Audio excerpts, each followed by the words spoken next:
یہ جو دن گزر رہے ہیں بڑے ہی قیمتی دن ہیں، دنیا کے افضل ترین دن ہیں، اعلیٰ اور عظیم دن گزر رہے ہیں۔ اللہ رب العزت کے ہاں افضل اور اعلیٰ اور بہترین دن گزر رہے ہیں۔ بقیہ دنوں کی نسبت 355 دن ان میں کیا گیا عمل اللہ جلال کو اتنا قبول نہیں ہے جتنا ان 10 دنوں میں کیا گیا عمل اللہ جلال کو قبول ہے، محبوب ہے، عظمت والا ہے۔ تو آج ہم اس عشرے کے حوالے سے چند باتیں کریں گے کہ یہ عشرہ کیا ہے اور اللہ رب العزت کے ہاں اس عشرے میں ہمیں کیا کرنا چاہیے اور رب تعالیٰ کے ہاں اس عشرے کی عظمت اور قدر کیا ہے۔ چونکہ یہ قربانی نصیب ہے، اس عشرے کے اندر ہم قربانی بھی کریں گے اللہ جلال کی توفیق سے۔ تو ابراہیم علیہ السلام کی یہ سنت ہے۔ تو اگر کوئی شخص یہ سمجھتا ہے کہ سنت ابراہیمی سمجھ کے کریں گے تو قبول نہیں ہوگی، سنت محمدی سمجھ کریں گے قربانی تو قبول ہوگی، تو ایسی کوئی بات نہیں ہے۔ اصل میں قربانی سنت ابراہیمی ہے، اور آپ صلی اللہ علیہ وآلہ وسلم بھی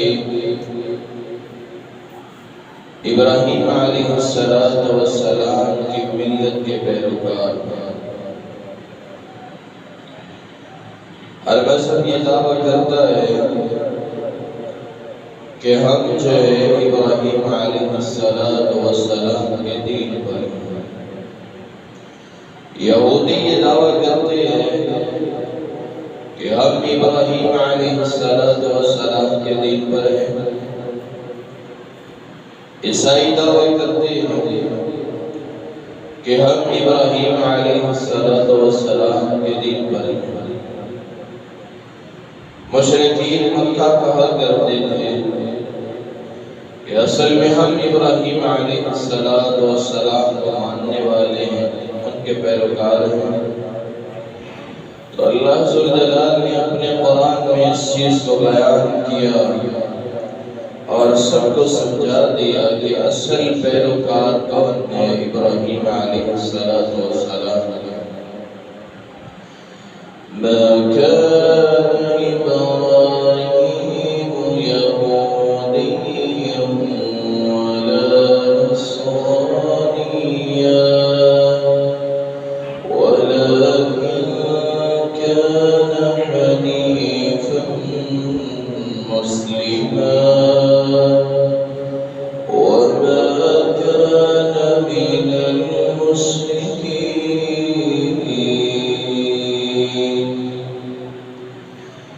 اللہ جلال کا قرآن بیان کرتا ہے کہ یہودی کہتے ہیں کہ ہم ابراہیم علیہ السلام کے ماننے والے ہیں، اس کے پیروکار ہیں۔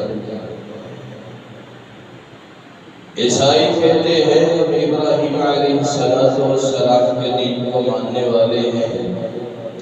مشرکین وہ کہتے ہیں کہ ہم ماننے والے ہیں۔ اللہ جلال نے ان تینوں کو یہاں پہ جواب دے دیا کہ یہ تینوں ہی ابراہیم علیہ السلام کے پیروکار نہیں ہے اور نہ ہی اس کو ماننے والے ہیں۔ اصل میں زبان سے تو دعویٰ کرتے ہیں کہ ابراہیم علیہ السلام کی ملت پر ہیں، یہ اس ملت اس شریعت پر نہیں چل رہے، تو اپنی زبانی دعوے کر رہے ہیں کہ ہم اس شریعت پہ ہیں، اسی مذہب پر ہیں، اسی ملت پر ہیں۔ یہ زبانی دعوے اللہ رب العزت کے ہاں قبول نہیں ہے۔ اللہ جلال نے ان تینوں کو جواب دیا اور فرمایا ان اولا الناس بابراہیم للذین اتبعوا هذا النبی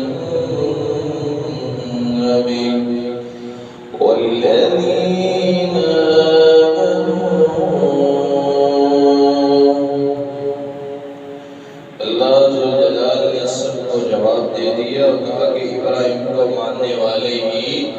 اصل میں ابراہیم علیہ السلام کے پیروکار ہیں۔ ابراہیم علیہ السلام کی شریعت پر، اس کے مذہب پر عمل کرنے والے ہی اصل میں اس کے پیروکار ہیں، اس کو ماننے والے ہیں۔ وَهَذَا النَّبِيُّ، اور محمد مصطفیٰ صلی اللہ علیہ وآلہ وسلم یہ آخری نبی ابراہیم علیہ السلام کا پیروکار ہے، اور اس کو جتنے بھی ماننے والے، ایمان لانے والے، وہ سارے ابراہیم علیہ السلام کے پیروکار ہیں۔ رب تعالی نے قرآن مجید میں کئی جگہوں پہ یہ ارشاد فرمایا قل صدق اللہ فاتبعوا ملت ابراہیم حنیفا، کہ نبی ان سے کہہ دو کہ یہ لوگ ملت ابراہیمی کی پیروی کریں، ابراہیم علیہ السلام کے دین کی پیروی کرے، اس کی اتباع کرے۔ اور اے محمد صلی اللہ علیہ وآلہ وسلم ان سے کہہ دو کہ ابراہیم علیہ السلام کے دین پر آ جائیں، چونکہ رسول اللہ صلی اللہ علیہ وآلہ وسلم آپ ابراہیم علیہ السلام کے دین کی پیروی کرتے اور امت کو بھی یہی حکم دیا کہ دینی ابراہیم، ملت ابراہیمی کی پیروی کریں لوگ، اور اللہ ذوالجلال کی طرف آ جائیں۔ اور یہ ملت ابراہیمی ہے کیا، اور ہمیں ملت ابراہیمی نے کیا دیا ہے؟ یہ جو حج ہر سال مسلمان کرتے ہیں، یہ ملت ابراہیمی ہے جس نے ہمیں حج پرووائڈ کیا ہے، اور اس کے بعد قربانی ہے جو ہم سنت کے مطابق کرتے ہیں، تو یہ بھی اصل میں سنت ابراہیم ہے۔ اور ایک اللہ ذوالجلال کو ماننے والے وہ سنت ابراہیمی پر، دین ابراہیمی پر، ملت ابراہیمی پر، اور ملت ابراہیم اللہ ذوالجلال کو ایک ماننے کا دعویٰ کرتا ہے، لوگوں کو حکم دیتا ہے کہ صرف اللہ ذوالجلال کی پیروی کی جائے، اس کے علاوہ کسی اور کی پیروی نہ کی جائے۔ اور یہی بات بتاتے ہوئے رسول اللہ صلی اللہ علیہ وآلہ وسلم جس جیسی ہستی اللہ نے پیدا کی، 360 بتوں کو الگ کیا، اور بتوں کو الگ کرتے ہوئے اللہ ذوالجلال نے اپنے قرآن میں بیان کیا قُلْ يَا أَيُّهَا الْكَافِرُونَ لَا أَعْبُدُ مَا تَعْبُدُونَ وَلَا أَنْتُمْ عَابِدُونَ مَا أَعْبُدُ۔ اے نبی ان سے کہہ دو، ان کافروں کو یہ بات بتا دو کہ جس کی میں عبادت کرتا ہوں، جس ملت کو میں ماننے والا ہوں، جس دین ابراہیمی کی میں پیروی کرنے والا ہوں، تم اس کی عبادت کرنے والے نہیں ہو۔ وَلَا أَنْتُمْ عَابِدُونَ مَا أَعْبُدُ، اور جس کی تم عبادت کرتے ہو، جن بتوں کو تم پوجتے ہو، جن کے سامنے جھکتے ہو، ان بتوں کے سامنے جھکنے والا میں نہیں ہوں، اسی لیے تم اپنے مذہب پر ہو، میں اپنے دین پر ہوں۔ اللہ ذوالجلال نے اپنے قرآن میں یہ بیان کرتے ہوئے فرمایا کہ ملت ابراہیمی ہی اصل وہ مذہب ہے جو رسول اللہ صلی اللہ علیہ وآلہ وسلم لے کر چلے اور آج تک چل رہا ہے۔ تو آپ صلی اللہ علیہ وآلہ وسلم ہر روز جب صبح اٹھتے تو اپنی زبان سے ایک کلمات ادا کرتے، اس دعا کو پڑھا کرتے، اصبحنا علی فطرت الاسلام، ہم نے صبح کی ہے دین اسلام پر، وعلی کلمت الاخلاص، اور کلمہ اخلاص پر۔ اور کلمہ اخلاص کیا ہے؟ قل هو اللہ احد، کہ اللہ ایک ہے، اللہ الصمد، اللہ بے نیاز ہے، لم یلد ولم یولد، نہ وہ کسی کا بیٹا ہے نہ وہ کسی کا باپ ہے، نہ اس نے کسی کو جنا ہے نہ وہ جنا گیا ہے، اور اس کا کوئی شریک نہیں ہے۔ اس بات کی گواہی دیتا ہے وعلى ديننا محمد وعلى ملة أبينا إبراهيم حنيفا مسلما، اور دین محمد صلی اللہ علیہ وآلہ وسلم اور اپنے والد ابراہیم اس کی ملت پر ہم نے صبح کی ہے۔ تو آپ صلی اللہ علیہ وآلہ وسلم اس دعا کو پڑھا کرتے، جب بھی صبح بیدار ہوتے اس دعا سے، اس پکار سے آغاز کیا کرتے تھے۔ تو اللہ ذوالجلال نے پھر فیصلہ کر دیا، وَمَن يَرْغَبُ عَن مِّلَّةِ إِبْرَاهِيمَ حَنِيفًا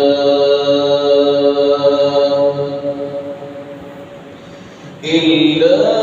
مَن سَفِهَ نَفْسَهُ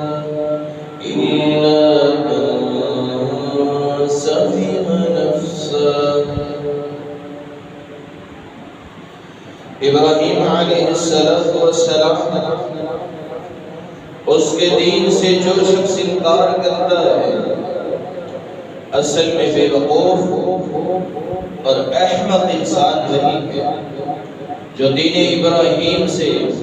منہ موڑ لیتا ہے اور اس کا انکار کر لیتا ہے۔ تو اللہ ذوالجلال نے جو فیصلہ کر دیا ہے اس فیصلے کی انسان کو پابندی کرنی چاہیے۔ اور یہ دین ابراہیم کچھ عرصہ چلتا رہا عرب کے اندر،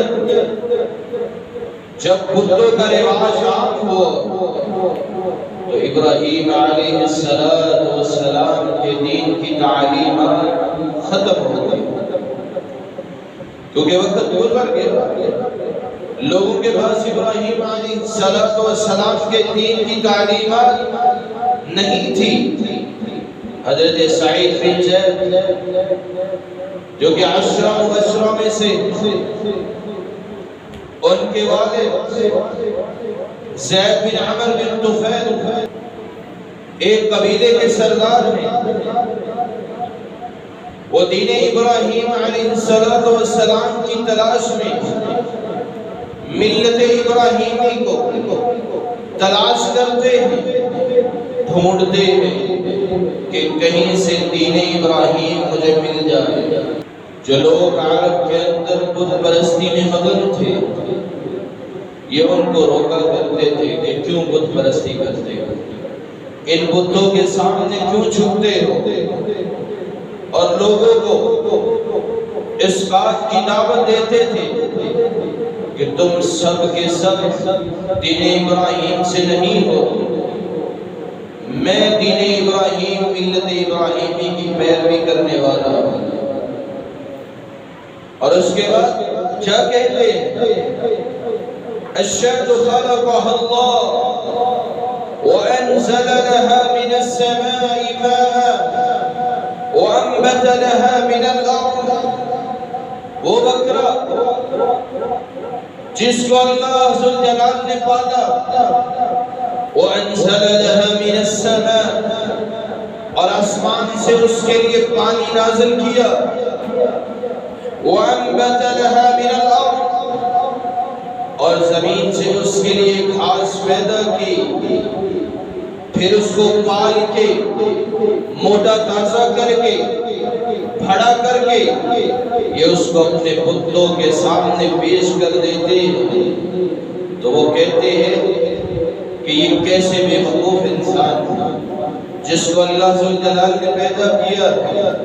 اس کی پرورش بھی اللہ ذوالجلال نے کی ہے۔ اللہ ذوالجلال کی راہ میں اس کو ذبح کرنے کی بجائے یہ بتوں کے سامنے ذبح کر دیتے ہیں، اور ایسے انسان پر اللہ ذوالجلال کی لعنت ہے۔ لعنہ اللہ من ذبح لغیر اللہ، اللہ ذوالجلال کی اس پر لعنت ہے، اس شخص پر اللہ ذوالجلال کی پھٹکار ہے جو غیر اللہ کے نام پہ ذبح کرتا ہے، کسی دربار کے نام پہ کوئی چیز وقف کر دیتا ہے، کسی دربار کے نام پہ کوئی ذبح کر دیتا ہے، اس کے نام پر اگر ایک مکھی بھی پیش کر دیتا ہے تو ایسے انسان پر بھی اللہ ذوالجلال کا غضب۔ تو وہ کہا کرتے تھے جس چیز کو اللہ نے پیدا کیا ہے ان بتوں کا حق نہیں، ان بتوں پر اس کا حق نہیں ہے، اصل میں اللہ ذوالجلال نے اس کو پالا، تو وہ دین ابراہیم علیہ السلام کی پیروی کرتے تھے اور ڈھونڈتے سے کہ کہیں سے ملت ابراہیمی مل جائے۔ اور پھر جب انہوں نے سنا کہ یہودی دعویٰ کرتے ہیں ما كان ابراہیم یہودیا ولا نصرانیا، یہودی دعویٰ کرتے ہیں کہ ہم ابراہیم علیہ السلام کے دین پر ہیں، وہ یہودیوں کے پاس جاتے ہیں، ان کے پادری کے پاس، اور کہتے ہیں کہ ملت ابراہیمی کیا ہے، مجھے اس کی تعلیمات چاہیے، تو کہتے ہیں اس سے پہلے تمہیں یہودی ہونا پڑے، یہودی ہو جاؤ، اس کے بعد تمہارے اوپر اللہ ذوالجلال کا قہر اور غضب نازل ہوگا کچھ دیر کے لیے، اور پھر تمہیں ہم ابراہیم علیہ السلام کی تعلیمات دیں گے۔ تو کہتے ہیں کہ اگر اللہ ذوالجلال کا غضب نازل ہوگا تو پھر یہ دین کیسے سچا ہوگا؟ یہودیوں کو جھوٹا سمجھا اور یہ کہا کہ یہ جھوٹ ہے، اور پھر عیسائیوں کے پاس چلے جاتے ان سے پوچھتے ہیں کہ دین ابراہیمی کیا ہے، وہ کہتے ہیں پہلے عیسائی ہو جاؤ اس کے بعد تمہیں ہم دین ابراہیمی سکھائیں گے۔ تو انہوں نے کہا کہ سب سے پہلے تمہارے اوپر اللہ کا غضب نازل ہوگا، اللہ ذوالجلال کی پھٹکار نازل ہوگی، یعنی وہ اس چیز کو سمجھانا چاہتے ہیں کہ جس طرح ہمارے اوپر اللہ ذوالجلال کا غضب نازل ہوا ہے تمہارے اوپر بھی اللہ ذوالجلال کا غضب نازل ہوا۔ تو وہاں سے بھی حضرت سعید بن زید ان کے والد وہاں سے نکل جاتے ہیں کہ یہ بھی جھوٹا دعویٰ کرتے ہیں، ان کے پاس بھی ابراہیم علیہ السلام کے دین کی تعلیمات ہیں۔ وہاں سے نکلتے ہیں اور مکہ پہنچتے ہیں، بیت اللہ کے ساتھ دیگ لگا لیتے ہیں اور اپنی زبان سے یہ الفاظ کہہ دیتے ہیں، الہی الہ ابراہیم، اے اللہ میرا رب وہی ہے جو ابراہیم علیہ السلام کا رب ہے، دین ابراہیم، اور میرا دین وہی ہے جو ابراہیم علیہ السلام کا دین، اور یہی وجہ تھی، یہی سبب تھا کہ کائنات کی سب سے اعلیٰ ہستی محمد الرسول اللہ صلی اللہ علیہ وآلہ وسلم، آپ نے اس وقت یہ اعلان کیا اور فرمایا کہ زید بن عمرو بن طفیل قیامت کے دن اکیلا آئے، ایک امت کی، ایک پوری امت کی حیثیت سے کھڑا کیا جائے گا، اور وہ اکیلا ایک امت کی حیثیت سے آئے جو دین ابراہیم علیہ السلام کی پیروی کرنے والے۔ اصل میں وہ کیا کرتے تھے، ان کا کیا کام تھا؟ وہ کتوں کے نام پہ جو لوگ جانور ذبح کرتے تھے ان کو روکا کرتے تھے، اور اس وقت جہالت کا عالم تو یہ تھا کہ چھوٹی چھوٹی بچیوں کو زمین میں زندہ درگور کر دیا کرتے تھے، تو یہ زید بن عمرو بن طفیل ان بچیوں کو لے لیتے اپنی کفالت میں، اور یہ ان سے کہتے کہ ان کو دفن نہ کرو، یہ مجھے دے، پھر ان کو پال پوس کے بڑا کرتے، اور پھر جب بچی بڑی ہو جاتی اس کے والد کو کہتے اگر لینا چاہتے ہو تو واپس لے سکتے، اگر نہیں لینا تو پھر میں تو اس کی کفالت کے لیے ہوں ہی، اور جب شادی کا وقت آ جاتا پھر اس کے والد کے پاس جاتے اور کہتے اس بچی کو، اس کی میں شادی کرنے والا ہوں، اگر تم اس کی شادی کہیں اور کرنا چاہتے ہو تو مجھے بتا دو، ورنہ میں اس کی شادی کہیں اور کر دیتا ہوں۔ تو وہ دین ابراہیم علیہ السلام کی پیروی کرتے ہیں۔ سب سے پہلا کام یہ جو دنیا کے افضل ترین دن گزر رہے ہیں ان میں ہمیں کیا کرنا چاہیے؟ رسول اللہ صلی اللہ علیہ وآلہ وسلم آپ نے فرمایا افضل ایام الدنیا ایام العشر، دنیا کے افضل ترین ایام ہیں، دنیا کے افضل اور اعلیٰ ترین دن ہے یہ 10 دن اللہ رب العزت کے ہاں سب سے زیادہ محبوب ہے۔ صحابہ کرام رضوان اللہ علیہ اجمعین پوچھتے ہیں اللہ کے رسول وَلَا الْجِهَادُ فِي سَبِيلِ اللَّهِ، کیا اللہ عز جلال کی راہ میں جہاد کرنا یہ بھی ان دنوں میں افضل ترین عمل ہے؟ اگر بقیہ دنوں میں جہاد کیا جائے اللہ کی راہ میں تو وہ بھی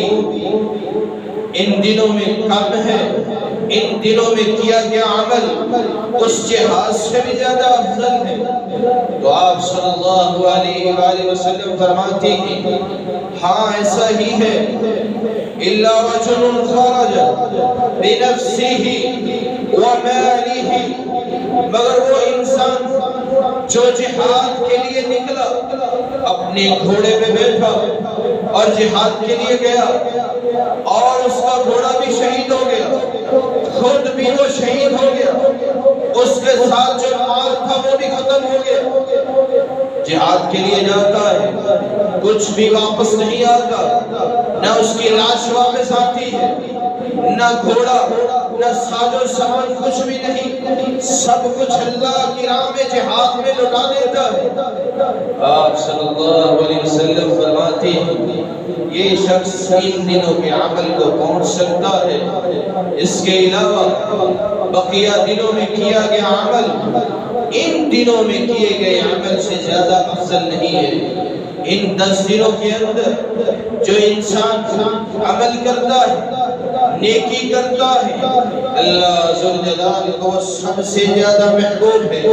رسول اللہ صلی اللہ علیہ وآلہ وسلم آپ نے فرمایا من عمل افضل من هذه الايام العشر ولا احب الى الله، اور اس دنوں میں کیا گیا عمل اللہ ذوالجلال کو سب سے زیادہ افضل ہے، ولا احب الى الله، اور ان دنوں میں کیا گیا عمل اللہ ذوالجلال کو سب سے زیادہ محبوب ہے۔ کوئی بھی عمل ہو، نماز ہو، روزہ ہو، اور اس کے علاوہ صدقہ خیرات ہو، کوئی بھی چھوٹی سے چھوٹی نیکی انسان ان 10 دنوں میں کرتا ہے، اللہ ذوالجلال کو وہ سب سے زیادہ محبوب ہے۔ سب سے زیادہ افضل ترین نیکی وہ ہے جو ان 10 دنوں میں کی جاتی ہے۔ ان 10 دنوں میں کیا گیا عمل اللہ ذوالجلال کے ہاں سب سے اعلیٰ ہے۔ اور ان دنوں میں ہمیں کیا کرنا چاہیے؟ آپ صلی اللہ علیہ وآلہ وسلم آپ نے یہ بات بھی ہمیں سمجھا دی، فَأَكْثِرُوا مِنَ التَّهْلِيلِ والتحمید والتکبیر۔ آپ صلی اللہ علیہ وآلہ وسلم آپ نے فرمایا ان دنوں میں کثرت سے انسان لا الہ الا اللہ اس کا بھی ذکر کرے، اس کو پڑھے، اللہ ذوالجلال کی تعریف کرے، والتحمید اور الحمدللہ کہے، اور تکبیر اور اللہ اکبر، یہ الفاظ کثرت سے کہنے چاہیے۔ لا الہ الا اللہ، اللہ کے علاوہ کوئی الہ نہیں ہے، جو اپنی زبان سے سچے دل سے یہ بات کہہ لیتا ہے، من قال لا الہ الا اللہ صدقا من قلبہ دخل الجنہ، جو سچے دل سے سچے صدق سے لا الہ الا اللہ، اللہ کے علاوہ کوئی الہ نہیں ہے، یہ کہہ دیتا ہے، سچے دل سے کلمے پہ عمل کر لیتا ہے، زندگی میں ایک دفعہ سچے دل سے لا الہ الا اللہ پڑھ لیتا ہے، آپ صلی اللہ علیہ وسلم فرماتے ہیں صدق من قلبہ دخل الجنہ، قیامت کے دن اللہ ذوالجلال اس کو جنت میں داخل کریں گے۔ اور کثرت سے ان وردوں کو ہمیں پڑھنا چاہیے ان دنوں، والتحمید الحمدللہ۔ انسان کو اپنے گھر میں دیکھنا چاہیے کہ اللہ نے اس کو کتنی نعمتوں سے نوازا ہے، کتنی رحمتوں اور برکتوں سے نوازا ہے۔ اپنے گھروں میں دیکھیں رب کی کتنی نعمتیں ہیں، کتنی نعمتیں رب کی کھا رہے ہیں، اور آپ جو چل پھر رہے ہیں اپنی آنکھوں سے، اپنے ہاتھوں سے، اور یہ ہاتھ پاؤں اور یہ آنکھیں اللہ ذوالجلال کی بہت بڑی نعمت ہے، ان کو دیکھیں، الحمدللہ پڑھا کریں، اپنے گھر میں جایا کریں تو دیکھا کریں رب کی اتنی نعمتیں ہیں، الحمدللہ پڑھا کریں، اور تکبیر اور اللہ اکبر،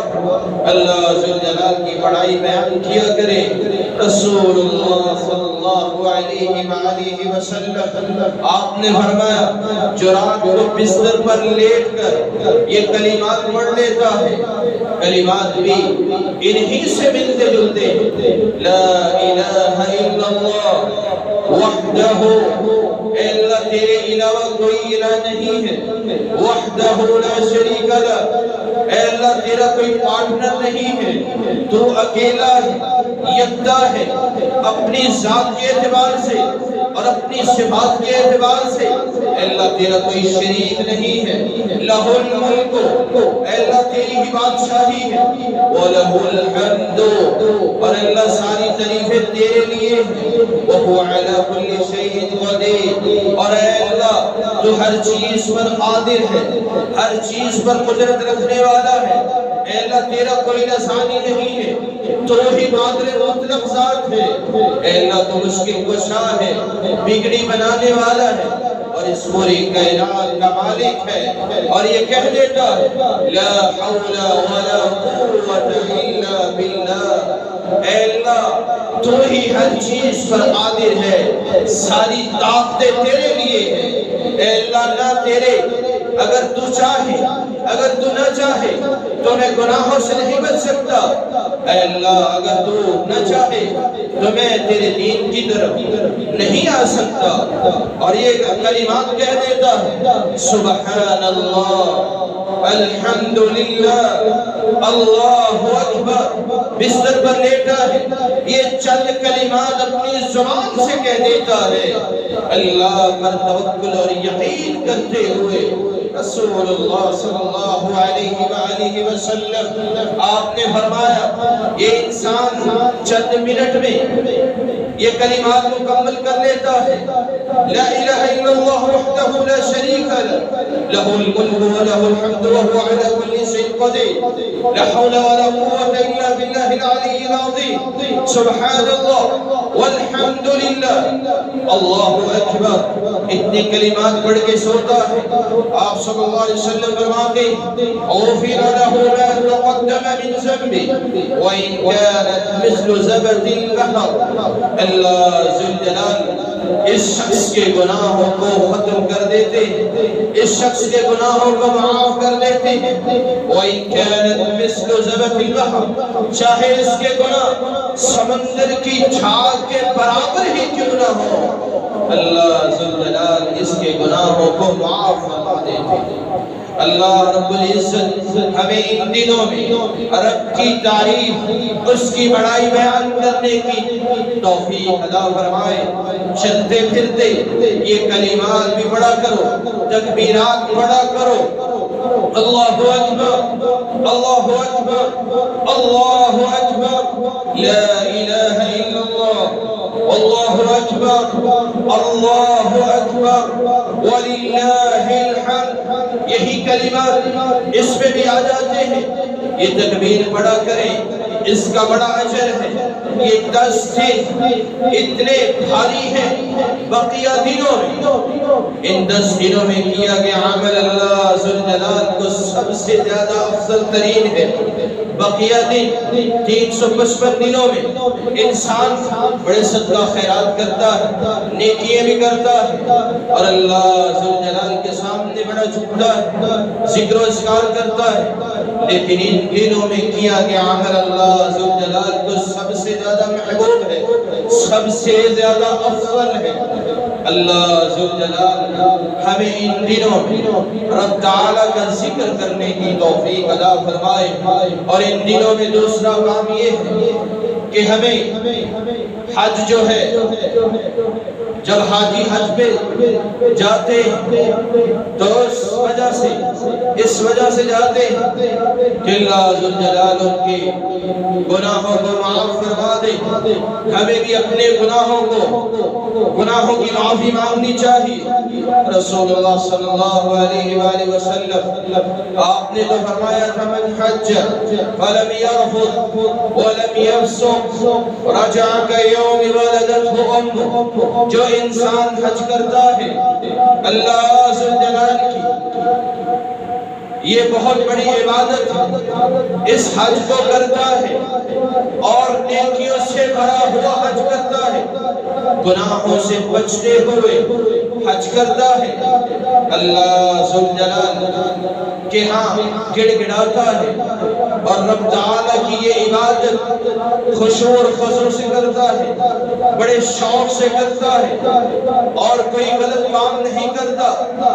نیکیوں سے بھرا ہوا حج کر لیتا ہے، گناہوں سے دور رہتا ہے۔ آپ صلی اللہ علیہ وسلم فرماتے ہیں رجع کیوم ولدته امه، اللہ ذوالجلال اس شخص کو گناہوں سے ایسے پاک صاف کر دیتے کہ جیسے آج ہی یہ پیدا ہوا ہے، آج ہی اس کی پیدائش ہوئی ہے، اللہ اس کو گناہوں سے اس طرح پاک اور صاف کر دیتے۔ اور اس کے بعد روزہ ہے، ان 10 دنوں میں روزہ رکھیں، آپ صلی اللہ علیہ وآلہ وسلم کی یہ سنت ہے۔ عائشہ رضی اللہ تعالی عنہ فرماتی ہیں کہ آپ صلی اللہ علیہ وآلہ وسلم 9 دن روزہ رکھا کرتے تھے۔ ان دنوں میں روزہ رکھیں یہ بڑا فضیلت والا عمل ہے۔ آپ صلی اللہ علیہ وآلہ وسلم کان النبی صلی اللہ علیہ وآلہ وسلم یصوم 9 ذی الحجہ، اللہ کے نبی صلی اللہ علیہ وآلہ وسلم ذی الحجہ کے پہلے 9 دن روزہ رکھا کرتے تھے۔ آپ صلی اللہ علیہ وآلہ وسلم 9 دن روزے میں ہوتے اور عید کے دن آپ روزہ نہیں رکھتے تھے۔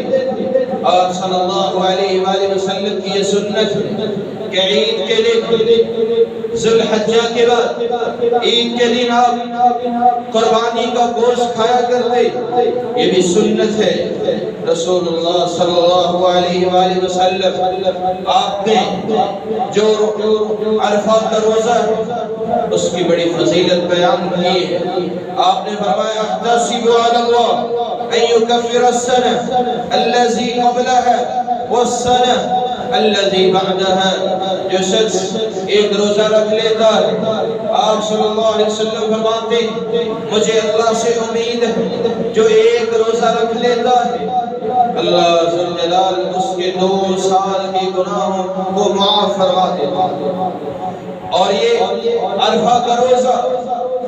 جب حاجی میدان عرفہ میں ہوتے ہیں عرفہ کے مقام پر، اور اللہ ذوالجلال بقیہ دنوں میں اتنے لوگوں کو جہنم سے آزاد نہیں کرتے جتنا اس دن کے اندر اللہ ذوالجلال لوگوں کو جہنم سے آزاد کرتے ہیں۔ اور یہ عرفہ کا روزہ تقریباً اتوار کو بنتا ہے۔ 9 ذی الحجہ کا روزہ رکھے اس کو اور ہر سال اس کو اپنا معمول بنائیں، اللہ ذوالجلال آپ کے گناہوں کو معاف فرما دے گا۔ رسول اللہ صلی اللہ علیہ وآلہ وسلم آپ ان روزوں کا اہتمام کیا کرتے۔ اور تیسرا کام ان دنوں میں نمازوں کا اہتمام کریں۔ ان الصلاة كانت على المؤمنین کتابا موقوتا، نماز کا اہتمام کریں ان دنوں میں۔ یہ 10 دن اللہ ذوالجلال کے ہاں افضل ترین دن ہے، اور نماز کو قائم کریں اس کے وقت پر۔ جو نماز کا وقت ہے اس پہ نماز کو ادا کیا جائے، اس سے پہلے نماز نہیں پڑھنی چاہیے اور نہ ہی نماز کو لیٹ کرنا چاہیے۔ رسول اللہ صلی اللہ علیہ وآلہ وسلم آپ نے فرمایا من خرج من بیتہ متطہرا الى صلاة المکتوبہ، آپ نے فرمایا جو شخص اپنے گھر سے وضو کرتا ہے اور وضو کر کے مسجد کی طرف آتا ہے فرض نماز کے لیے، اجرہ کاجر حاج مخرج، آپ صلی اللہ علیہ وسلم فرماتے ہیں اللہ ذوالجلال اس شخص کو حج کا اجر و ثواب عطا کر دیتے۔ اور اسی طرح جو شخص نفلی نماز پڑھنے کے لیے نفل پڑھنے کے لیے مسجد آتا ہے، گھر سے وضو کرتا ہے، اللہ ذوالجلال اس کو عمرے کا اجر و ثواب عطا کر دیتے ہیں۔ اور اس کے بعد چوتھا کام ان دنوں میں انسان کو سچے دل سے توبہ کرنی چاہیے، اللہ ذوالجلال سے معافی مانگنی چاہیے۔ یا ایھا الذین آمنوا توبوا الی اللہ توبۃ نصوحا، ایسی توبہ کہ جس کے بعد گناہ نہ ہو، خالص توبہ کرنی چاہیے، اللہ ذوالجلال سے معافی مانگنی چاہیے۔ یہ دنیا کے افضل ترین عمل ہے۔ یہ سمجھ لیں کہ یہ سال میں ایک دفعہ آتے ہیں، یہ 10 دن اللہ ذوالجلال کے ہاں سب سے محبوب ترین دن ہے۔ اور ان دنوں میں اللہ ذوالجلال سے توبہ کیجئے۔ اور 5واں کام، اگر اللہ ذوالجلال نے مال دیا ہے تو اس مال کو اللہ ذوالجلال کی راہ میں خرچ کریں، اللہ رب العزت کی راہ میں اس کو لگائیں۔ ان 10 دنوں کے اندر کیا گیا عمل اللہ کو بڑا محبوب ہے، آپ اللہ کی راہ میں خرچ کریں گے، اللہ ذوالجلال کے ہاں اس کا اجر و مقام بہت زیادہ ہے۔ رسول اللہ صلی اللہ علیہ وآلہ وسلم آپ نے 5واں کام بھی بتایا کہ ان دنوں میں ہمیں قربانی بھی کرنی ہے، اور قربانی اگر کوئی بکرا ہے مذکر یا مؤنث آپ لیتے ہیں تو اس کے اندر صرف ایک ہی حصے دار ہو سکتا ہے، 2 انسان حصے دار نہیں ہو سکتے۔ اگر گائے اس میں 7 آدمی شرکت کر سکتے ہیں، اور اونٹ ہے اس کے اندر بھی 7 آدمی شرکت کر سکتے ہیں، 7 آدمی اس میں حصے دار بن سکتے ہیں۔ اور اگر مہنگائی ہو گئی، زیادہ مہنگائی، اور پھر آپ اس اونٹ میں 10 لوگ بھی شامل ہو سکتے ہیں، اور قربانی کرنے سے پہلے چند باتیں سمجھ لیں کہ قربانی دوسرے جانوروں سے چھپا کر کریں، ان کے سامنے قربانی ذبح نہ کریں، اور قربانی کو بسم اللہ اللہ اکبر یہ کہہ کر ذبح کریں۔ اسی طرح نہیں کہ آپ نے کچھ بڑا نہیں اور جلدی سے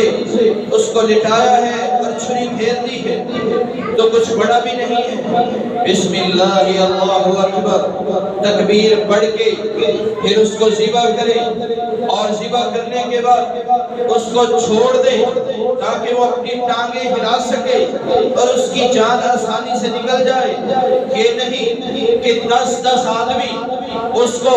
باندھ کے رکھے اور پکڑ کے رکھے، اس کو ہلنے بھی نہ دے، یہ ظلم ہے۔ جانور پہ ظلم نہیں کرنا چاہیے۔